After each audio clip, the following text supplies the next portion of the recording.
Hey guys, welcome back to my new video. So guys, आज के इस video में हम हनुमान जी के फेस के ऊपर शेडिंग करने वाले हैं। तो मैं आगे का शेडिंग नेक्स्ट वीडियो में जल्द ही अपलोड कर दूंगा। तो मैं ड्राइंग बनाने के लिए नॉर्मली कौन से टूल्स का यूज़ करता हूँ आपको दिखाने वाला हूँ।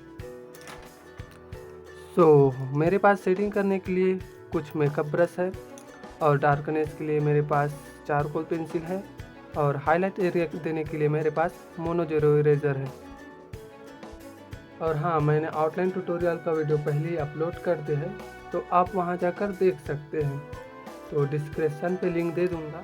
आई होप कि आपको वीडियो पसंद आए। सो मैं शेडिंग के लिए किस जगह पर किस टूल्स का यूज़ करूँगा आप आगे वीडियो में देख पाएंगे। तो आप वीडियो को एंजॉय करें और साथ में ड्राइंग भी कर सकते हैं। तो आगे वीडियो की तरफ बढ़ते हैं।